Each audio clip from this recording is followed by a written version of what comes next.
Assalamualaikum warahmatullahi wabarakatuh. Saya Rizka Bika Indriani, NIM 12405183880 dari kelompok 6.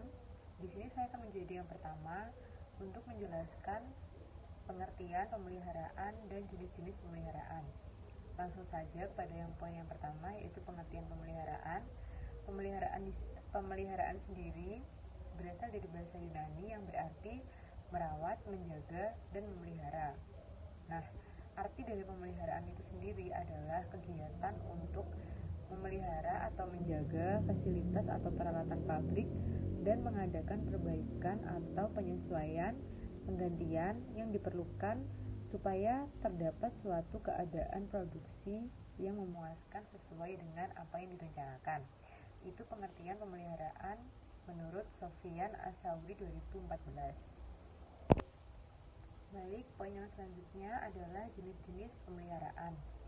Yang pertama adalah pemeliharaan terencana atau planned maintenance. Planned maintenance sendiri adalah pemeliharaan yang dilakukan secara terorganisir untuk mengantisipasi kerusakan peralatan di waktu yang akan datang. Nah, pemeliharaan terencana ini dibagi menjadi dua, yaitu pemeliharaan pencegahan atau preventive maintenance, dan yang kedua adalah pemeliharaan korektif atau corrective maintenance. Nah, pemeliharaan pencegahan sendiri atau preventive maintenance. Preventif adalah pencegahan. Jadi, pemeliharaan pencegahan ini adalah inspeksi secara periodik untuk mengecek mesin-mesin atau peralatan di suatu perusahaan atau pabrik, apakah ada yang rusak atau berfungsi secara kurang baik, maka akan dilakukan perbaikan.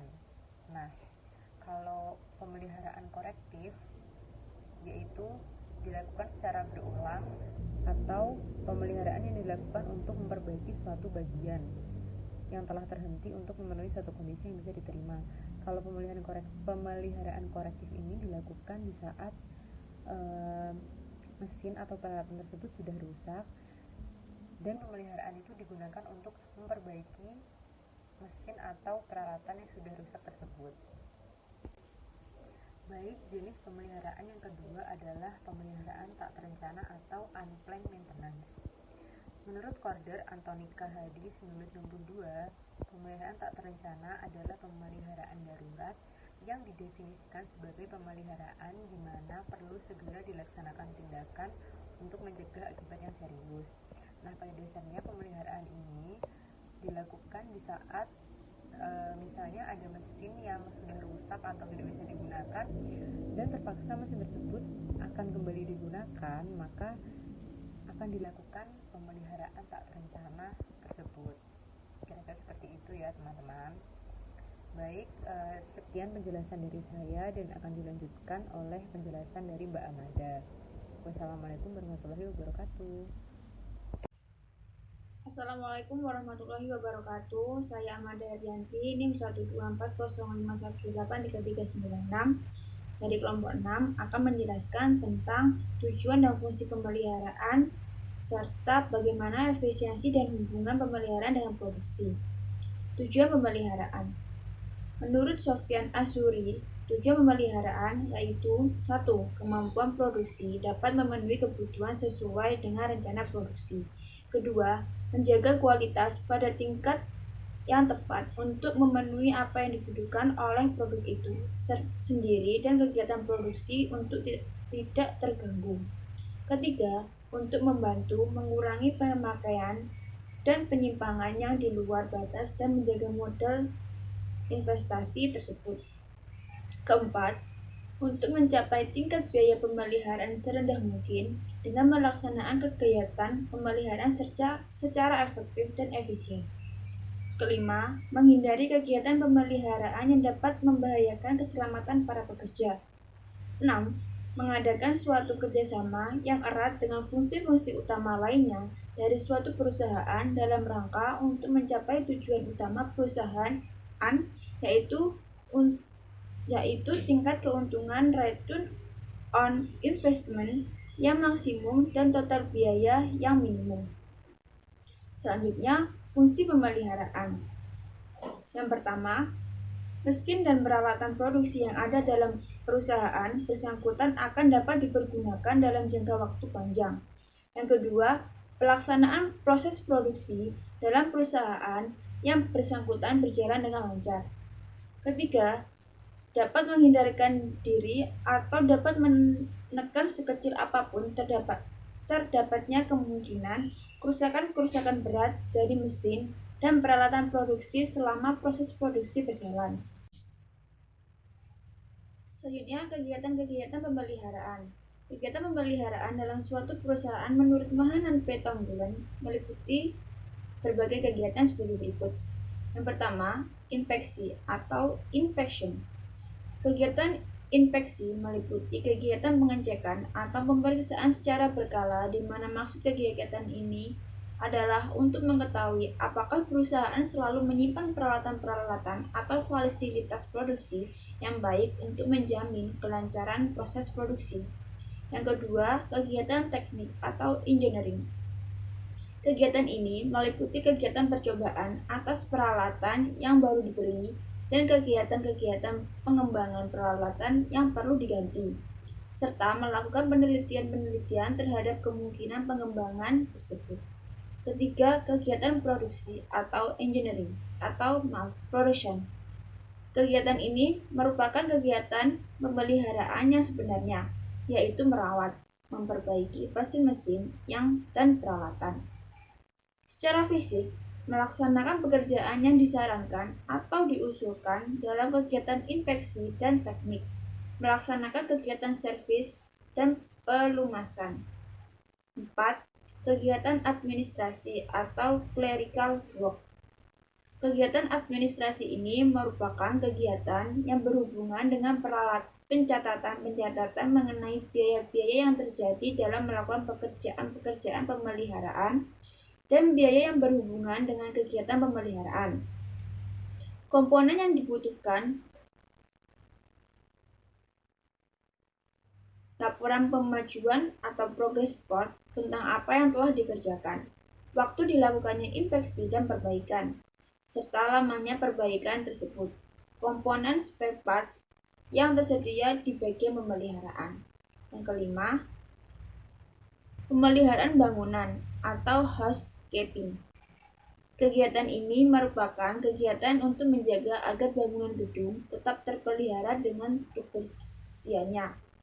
Hubungan pemeliharaan dengan proses produksi. Pertama, menambah jumlah peralatan dan perbaikan para pekerja bagian pemeliharaan. Dengan demikian akan didapat waktu rata-rata kerusakan dengan yang lebih kecil. 2. Menggunakan pemeliharaan pencegahan, karena dengan cara ini dapat mengganti suku cadang yang sudah dalam keadaan kritis sebelum rusak. Efisiensi dalam pemeliharaan. Ada dua persoalan dalam kegiatan maintenance, yaitu 1. Persoalan teknis.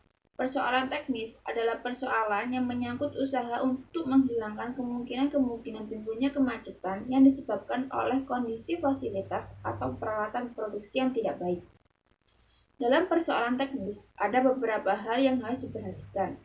Di antaranya, tindakan-tindakan apa yang harus dilakukan untuk memelihara atau merawat peralatan yang ada, dan untuk memperbaiki atau reparasi mesin-mesin atau peralatan rusak.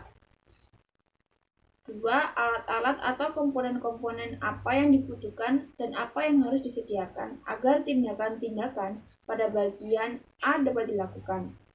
Yang terakhir, jadi dalam persoalan teknis ini, semua mesin peralatan yang rusak harus segera diperbaiki. 2. Yaitu persoalan ekonomis. Persoalan ekonomis adalah persoalan yang menyangkut bagaimana usaha yang harus dilakukan, supaya kegiatan maintenance yang dibutuhkan secara teknis dapat efisien. Assalamualaikum warahmatullahi wabarakatuh. Saya Alvino. Kali ini saya akan membahas tentang sasaran pokok desain pekerjaan dan masalah alokasi tenaga kerja. Sasaran pokok desain pekerjaan ini adalah menghasilkan informasi yang berkenaan dengan desain pekerjaan yang dibuat oleh perusahaan atau organisasi. Pentingnya peranan desain pekerjaan sebelumnya harus membutuhkan yang namanya analisis pekerjaan. Analisis pekerjaan ini harus dilakukan secara sistematis, kemudian dievaluasi Kemudian pengorganisasian informasi mengenai suatu desain pekerjaan. Terdapat 3 elemen penting dalam sasaran pokok desain kerja. Yang pertama yaitu elemen organisasional. Elemen ini berkaitan dengan efisiensi. Artinya, apakah suatu pekerjaan dirancang secara efisien atau tidak? Apakah karyawan termotivasi untuk bekerja secara maksimum atau tidak? Yang kedua yaitu elemen lingkungan. Singkat saja, elemen ini mencakup lingkungan pokok karyawan yang memiliki potensi lebih dari karyawan lain atau seperti kemampuan karyawan. Yang ketiga ada elemen perilaku. Bagaimana suatu karyawan memiliki feedback atau umpan balik terhadap pekerjaan yang dikerjakannya. Contohnya, apakah ia bekerja dengan baik atau tidak. Kemudian masalah alokasi tenaga kerja.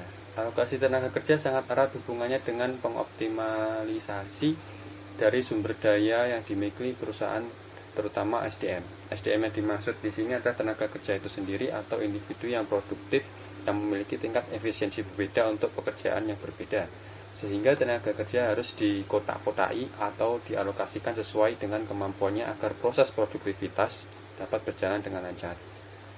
Pengalokasian tenaga kerja harus diatur sedemikian rupa karena jumlahnya terbatas dan harus disesuaikan dengan kapasitas yang ada. Masalah utama pengalokasian tenaga kerja pada umumnya ada 3 faktor. Yang pertama ada kualitas pendidikan, ketidakseimbangan antara jumlah pencari kerja dengan lapangan pekerjaan. Yang ketiga ada teknologi digitalisasi. Kita akan bahas satu persatu. Yang pertama ada kualitas pendidikan. Kualitas pendidikan ini sangat penting terlepas dari keterampilan atau skill dari tenaga kerja itu sendiri. Artinya, kualitas pendidikan ini menentukan bagaimana seorang tenaga kerja dapat menjunjung tinggi nama perusahaan atau organisasi di luar pekerjaan tersebut. Seperti kecakapan berkomunikasi, menganalisa suatu masalah, dan pengambilan keputusan. Yang kedua, ketidakseimbangan antara jumlah pencari kerja dan jumlah lapangan pekerjaan yang ada. Contohnya seperti ini. Semisal perusahaan A baru saja berdiri kemudian membutuhkan pekerja sebanyak 50 orang. Namun ternyata yang melamar itu lebih banyak dari yang diharapkan, sehingga perusahaan harus selektif dalam memilih calon karyawannya. Misal, ada orang yang memiliki kualitas pendidikan tinggi, namun belum memiliki pengalaman.